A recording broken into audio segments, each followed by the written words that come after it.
The RIT Sports Network proudly welcomes you to the Gene Policini Center on the campus of the Rochester Institute of Technology, where tonight the Tigers will play on home ice for the first time this season as the Colgate Raiders out of the ECAC have made the short 2-hour trek west down the New York State Thruway here to Rochester for a non-conference weekend series against RIT. Number 7 for the Tigers is senior forward Tanner Andrew. The Verdun, Manitoba native is among the team leaders in points so far this season and is one of 3 RIT captains. Tonight, Andrew and the Tigers will look to extend a streak from last season by winning their 11th straight Friday night game here on home ice. A unique stat there. We'll see if they can keep it going. Good evening and welcome back to RIT Hockey Pregame Live here on the RIT Sports Network. Well, last Saturday night was the first time we had a chance to see this season's version of the Tigers up close as RIT hosted Bowling Green in the 17th annual Brick City homecoming game downtown at the Blue Cross Arena. A sellout crowd on hand as President Munson and his wife Nancy dropped the ceremonial puck on what was their final Brick City game as Dr. Munson will retire in June. Just over 5 minutes to go in the second. Nick Calfarelli from the blue line puts the puck off the backboards, and Simon Isabel is there to finish with the wraparound, his 3rd goal of the season. Put the Tigers on top 1-0, but it did not last long as Bowling Green was on the power play just over a minute later, and Dalton Norris finally gets the Falcons on the board with the equalizer right there. We were tied at 1 after 2. Third period, what a night for first-year netminder Jakub Kurbacek.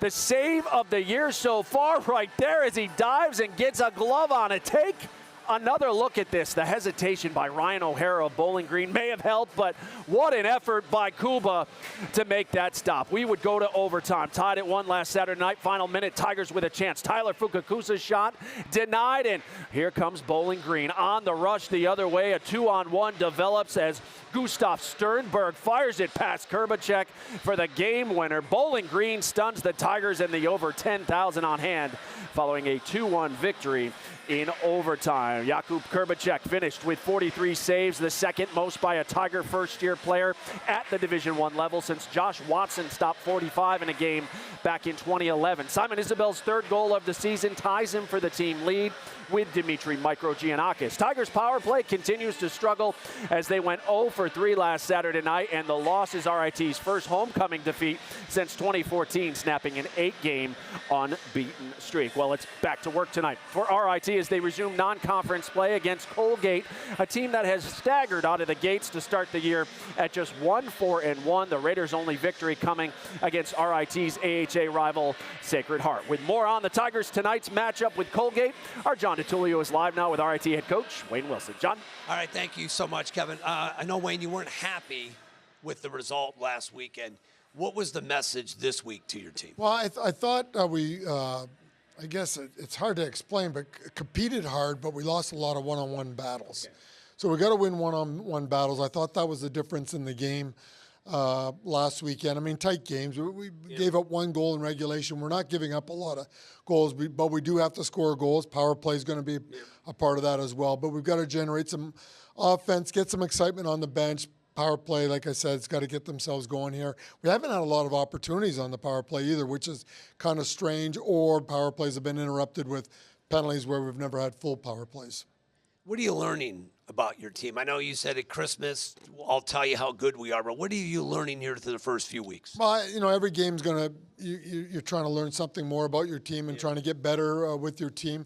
Goaltending, obviously, you know, very difficult situation for a freshman, but after 2 games, we thought, hey, he might be able to handle this. Let's give it a go. And it was a risk, I think, putting a freshman in a game when I say that magnitude with that many people there and you know, he did a great job. I think our young defensemen are really coming around, and some of our younger forwards. It just for us, it's like I said, just generating offense, winning the one-on-one battles. Maybe simplifying our game and really getting into our offensive set a little bit more where our D are active and we got everyone going. But, you know, we got competition every time you play a weekend, and we got a tough team in Colgate. But it does make you feel good while the offense kind of figures itself out. You're a first-year goalie. Bright lights last Saturday. Were you surprised how well he played so far? Yes and no. I think based on what we've seen already, no. But I thought under the circumstances, I wasn't sure which way it was going to go. Trent's also done a really good job for us as well. It just Kuba's just happened to win the games that he was in, and Trent didn't get the wins, but he had played well. So we're going to experiment with that and continue to do that here. And really waiting on a couple of guys to get back in our lineup too that we're missing that will give us the depth. Right now we just don't have that offensive depth right now, and we need that. But we got to continue, work hard, and grind it out, and keep the game simple. Is it still more about you and less about Colgate tonight? Yeah, it is, and we're looking at it that way. You don't want to spend a whole lot of time trying to break down their game. We're spending more time breaking down our game and what do we need to do better, and we'll focus in on that in practice. So we did a lot of battle drills, worked on the power play quite a bit, and just other parts of our game as well, because we're like I said, I think we're a team that second half in particular can get dangerous, but we've got to keep making grounds in the immediate future, and it starts here tonight. You know, I didn't mean to take up too much of the spot. I thought you were going to hit me into the boards. Yeah, you were kind of just cramping me here a little bit, but hey, I'm used to that. I mean, look at the screen here, I'm predicted to win. If the team plays like the edge you brought here, look out Loretto. Yeah, well, we want to put our best foot forward, and we'll see where we go with that. All right, that's head coach Wayne Wilson here with RIT with a preview of Colgate. Here's my broadcasting partner, Gene Battaglia. Gino? All right, thanks, Johnny. Here with Mike Harder, the head coach of the Colgate Raiders, and welcome back. It's still October here. We're just kind of feeling our way here at RIT. How's it been going so far for the Raiders, Coach? Yeah, good. Thanks, Gene. Not great. We're off to a pretty slow start. There's no worse feeling in life, especially in sport, than underachieving. And our belief is strong, and I think maybe that's why we're so upset by it right now. Like, we think we're a lot better than our record shows. We're just not doing it right now. We challenged our guys this weekend. We challenged them really hard this week in practice, so we'll see how they respond. Yeah, I mean, these matchups are always fun here. You've been a part on the other side. Like, what do you see in the Tigers here tonight when you watch them on film? Yeah, I mean, first of all, they're really well coached, right? Like, Wayne does a great job. The whole staff does a great job. They're an older team. I think they benefit from the graduate student part of the NCAA rules.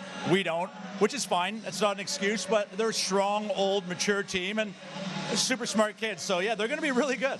You've been splitting the time with your goaltenders so far. Is that going to be the plan again this weekend? No, I don't think so. I think if Haas plays well tonight, he'll play again tomorrow. Again, we challenged them, too. The first 3 weeks, we told them it was a split. It was the Boston Bruins split, and we'll see if we get a Swayman out of it. Now, you are a former pro hockey player. Reading your bio, you hoisted the Calder Cup for the Hartford Wolfpack. I was in the building that night. I wasn't too happy, but you're also a former Amherst, so I guess you kind of, your memories here, you go back a far ways with Rochester. Right, no, I love Roch. I love being an Amherst. I had the best jersey in pro hockey, I think. Such a great tradition. I love it. In fact, we were watching video of last week's games, RIT, and they're playing at the rink downtown, and just the Amherst logo on the ice. It just made me really happy to see it. What's it like now you're in year 2 at Colgate? What's it like coaching at your alma mater? That's the best. I love it. I'm a Colgate guy through and through. There's no other place I could coach at. I think even from the recruiting process, I can genuinely tell kids I think this is the best place to go.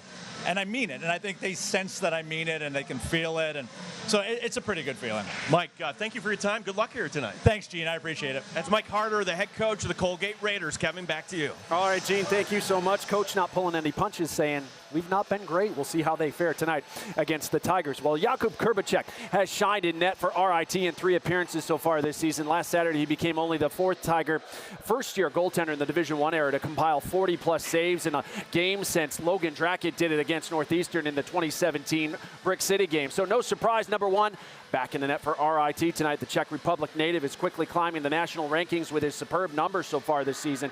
Kuba has a .946 save percentage and a 1.96 goals against, which ranks him in the top 20 in the nation. Meanwhile, in the net for Colgate, Coach Harder mentioned it, will be number 30, Nick Haas. The Buffalo native has split starts with fellow junior Andrew Takis so far this season. Tonight will be Haas's 4th appearance in the net for the Raiders. He's 0-2-1 this year with a 3.28 goals against. Well, still to come here on Pregame Live, RIT goaltender coach Mike Rotolo will join us to break down Cuba's big-time performance from last Saturday night. Plus, the RIT women's hockey team took the ice earlier this afternoon against nationally ranked St. Lawrence. Highlights are coming your way in just a bit. But first, number 12 for RIT is Simon Isabel, the junior forward from the Yukon Territory, currently tied for the team lead with 3 goals this season. Isabel will wrap up warm-ups, and he'll join our Kim Coffee live next as our coverage of the Tigers' home opener continues from the Gene Policini Center at RIT. It's the Tigers and Raiders at 7:05. This is Pregame Live on the RIT Sports Network.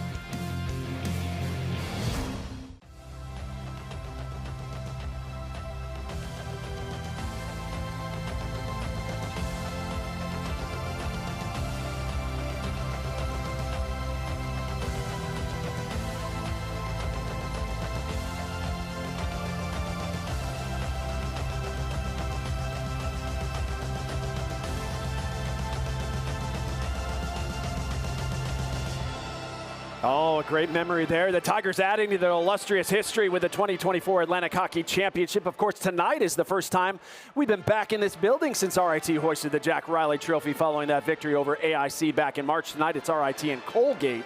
That comes up at 7:05. On the men's side of Atlantic Hockey America, there are 4 games today, and one has won conference, 4 games in conference rather, and one has gone final. Air Force scored with 16 seconds left in regulation. Austin Schwartz netted the overtime winner as the Falcons beat AIC 2-1 in overtime. Bentley is at Army. Holy Cross visiting Sacred Heart. Niagara at Robert Morrison in non-conference action. Michigan State at the Harbor Center to face Canisius. All those games get started at the top of the hour, just like us. Well, junior forward Simon Isabel coming off his best season as a Tiger, a year that saw him contribute 18 points off 8 goals and 10 assists. So far this year, Isabel's picked up where he left off as he leads the Tigers with 5 points through 5 games. Simon Isabel ringside now with our Kim Coffee. Kim?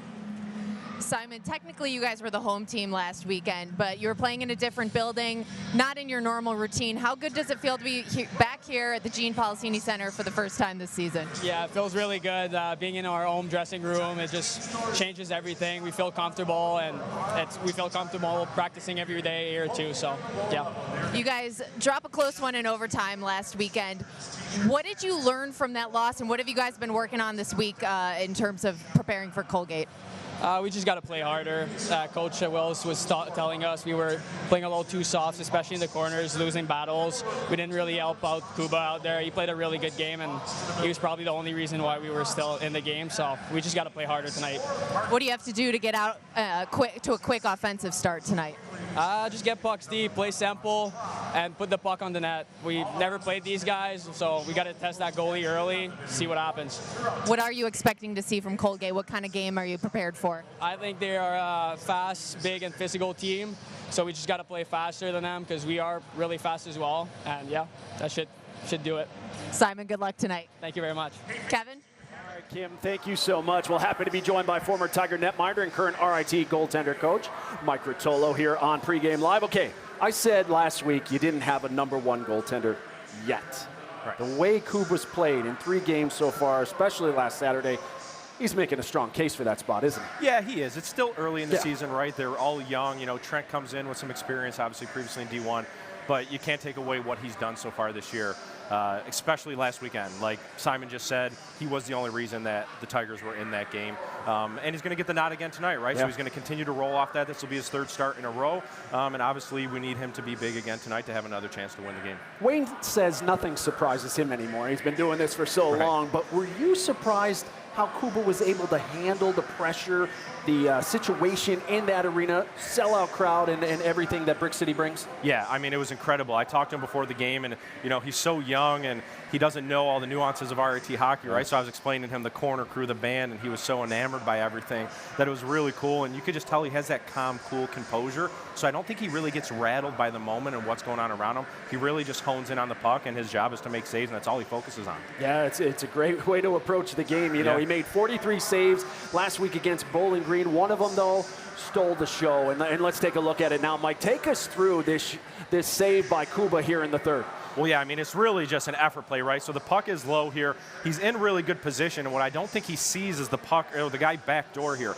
So when the pass comes across, he's not thinking there's anybody's there, and when he peeks his head, that's when he realizes it's more desperation mode. And at the end of the day, this is just effort, right? Sometimes you got to get a little bit lucky, but all it takes is a little bit of effort, making that push, diving across, taking away some of the net, and he made the save. And in that moment, a 1-1 game in the third period, huge save, obviously, and it was one of the reasons we even got to overtime. Yeah, Ryan O'Hara hesitated for Bowling Green for a split second. That might have helped, but again, as you mentioned, what an effort just to get across to the other side, make that diving stop last week. Looking at tonight, going up against Colgate finally, what do you want to see from him in net tonight? A lot of the same, right? He plays calm, he plays big, he plays composed. What happens is he comes out, he takes up so much of the net that it takes shooting angles away, and it's really hard to beat him. And when he's doing that, his rebound control has been really good. If he continues to build on each performance, he's going to get better and better as the season progresses. And like I mentioned, the team is going to need that as the season goes on. Yeah, we're excited to watch it here again tonight. Mike, appreciate your insight. As always, best of luck tonight against Colgate. Appreciate it. Thank you. All right.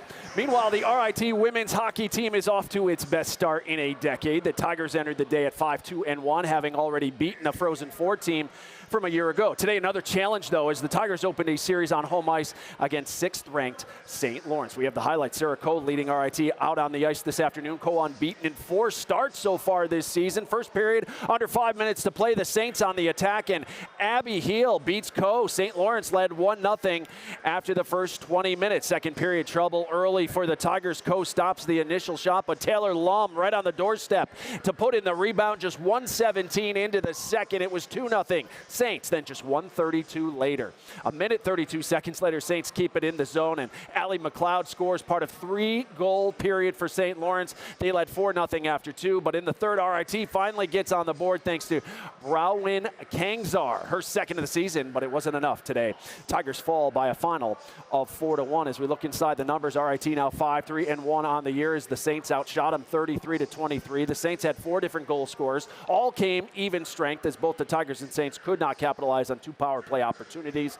RIT goes for a split of the 2-game series tomorrow afternoon. Face-off 1 o'clock right here at the Policini Center. Get your tickets now at RITtickets.com. If you want more RIT hockey content, you can find it on the RIT Athletics app. Schedules, rosters, scores, stats, highlights, features, and so much more, all in one place. A must-have for every Tiger fan. Download the RIT Athletics app on Android, Apple, Roku, and Fire Stick today. Well, still to come here tonight on Pregame Live, Dimitri, the goal scorer. Yeah, you heard that right. We'll talk to the Tiger blue liner who has found his offensive game. Plus, David Salako will join us to break down tonight's matchup with Colgate. That and more on the way on your home for Tiger hockey. You're watching Pregame Live on the RIT Sports Network.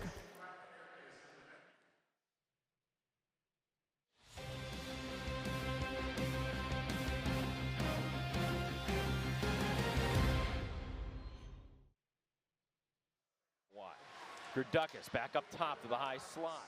Will it down low. It's at the ground. Near wall. Valenzuela will come up with it. Gabe Valenzuela walking in. Trying to find Brown. He deflects it in. As it intercepted. In front. Cameron! Sean Cameron on the back end of that beautiful feed. Brown drifting behind the net, trying to evade the defense. Oh. Brown in front! Oh, and he gets decked at the end! Eric Brown!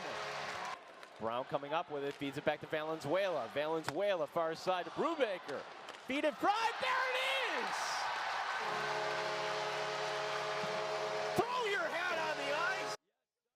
6 years ago, Eric Brown's hat trick helped lead the Tigers to victory over the Raiders by a final 6-1 in the 2018 Brick City homecoming game. RIT has not been fortunate in this series overall. The Tigers were winless in their first 6 meetings with Colgate, but are unbeaten in 3 of their last 4 matchups. These 2 programs last met back in 2021 with Colgate getting the victory. Well, tonight, Tigers look to bounce back following Saturday's overtime loss to Bowling Green, and if they hope to get right this weekend against Colgate, despite injuries to some key forwards, their offense and power play unit need to get going. As we bring in John and Gene, and guys, the numbers don't lie. RIT averaged 3.9 goals a year ago. They're down to just 2.4 a game so far this year. And on the man advantage, we know the story. RIT, one of just 9 teams in the country without a power play goal just yet. Yeah, and Kevin, that could change here tonight. Yep. Good evening to you, John. Gino, good to be back home. Oh, back home. I love this here. Where we belong. Yeah. Back at home. I just think to the last time we were here and how fun that was, and Tiger fans, welcome back here. It's a new year, and Colgate kind of coming in 1-4-1. RIT a little bit of a bumpy road here to start. A little bit. I'd still, talking with Wayne this week and even in the pregame, just kind of finding out who they are. Offensively, they don't have an identity. The power play, they miss Wilkie. Wayne saying this week, putting Tanner Andrew at the point may have been a mistake. He's not. That's not his comfortable spot. So it's just like a chess. They're just kind of moving some pieces around. And I think he reiterated, we want to start winning games, but talk to me at Christmas. I'll tell you how good we are. For Colgate, as we take a look at our players to watch tonight, take a look at Daniel Panetti. He wears number 12, and he's the team's leading scorer last year that is actually among the returnees. Absolutely, and off to a slow start, but he's going to need a big night tonight. There's no question about it. If you look at his numbers, 29 points in 36 games, 3 goals this season. He's been really the one bright spot because they've come out of the gate struggling here at 1-4-1, but Panetta, number 12, keep your eye on him. Really talking with Wayne, he's one guy that they've zeroed in on that they're going to have to get bodies on him tonight. Yeah, and for the Tigers, no Matthew Wild tonight. That certainly doesn't help things on the power play, doesn't help his line mates, and our player to watch, such a big part of the offense last year, number 23, wearing 23 now, Christian Catalano. Who had a big first year last year, and now with Wild out, they've had some injuries, some bumps and bruises. Now they're leaning on him even more. 1 goal, 1 assist, but you look at the numbers for his career, you're looking at 19 points, 10 goals, 9 assists. Listen, and part of the power play as well. Number 23, everybody just has to take their game up a notch here as they just kind of just figure out who they are, especially offensively, get quicker into their sets, get the pucks quicker to the net. That's a big focus for RIT tonight. Yeah, as the home crowd here, we'll see how much they can help out here as, Kevin, we're getting ready for the 7:05 puck drop. So we send it back to you. Yeah, good to be home. Looking forward to the call, guys. Thanks so much. Well, this season is the final year of COVID eligibility across college athletics for RIT defenseman Dimitri Microgiannakis. He's making the most of his 5th and final season, but while he's continuing to be key for the Tigers on the PK, and he's once again among the leaders in block shots, Micro is also chipping in on the offensive end and is currently tied for the team lead in goals and points. Senior defenseman from Aurora, Ontario, number 4, Dimitri Microgiannakis. Dimitri Microgiannakis was a member of the class of 2024, but with an extra year of eligibility remaining, returning for a 5th year was a no-brainer. It was a pretty easy decision. The opportunity here is great. It's the best fit for me. I love it here, the facilities, the coaches, the boys, the winning culture, everything about this place. So obviously there's a lot of factors, but for me it was an easy choice and I'm happy I made it. The Tigers are happy too. Microgiannakis not only brings experience and stability to the blue line, but he's contributing offensively as well. Obviously we lost some guys who were in those positions scoring goals. Jojo Bukesy was getting a lot, and some of our forwards as well. I always like to think that I have a little bit more offense in me than maybe I've shown the last couple of years, so I worked a lot on the offensive side of things over the summer to kind of contribute a little bit more and help the team win in some more ways.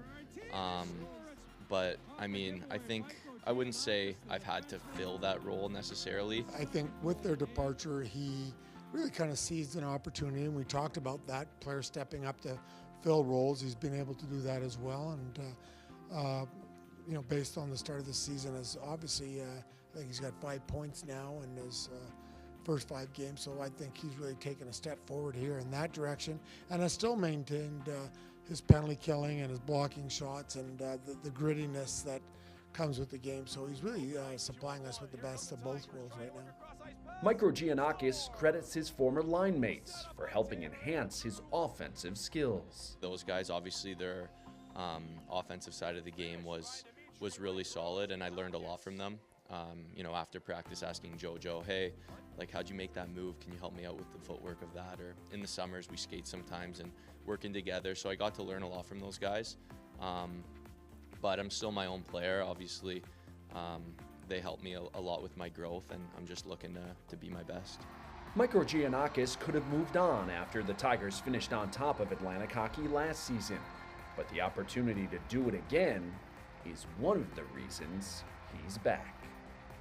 The only better way to go out is to do it again, right? So I'd rather leave with 2 rings than 1. So I'm pretty driven for that, and I'm looking forward to getting it done with these guys. Yeah, that would be something if he can leave here with 2 rings. We'll see what happens later on this season. When we return on Pregame Live, we'll tell you how you can grab your seats for tomorrow's doubleheader and Gene Policini Center celebration. You're watching Pregame Live on the RIT Sports Network.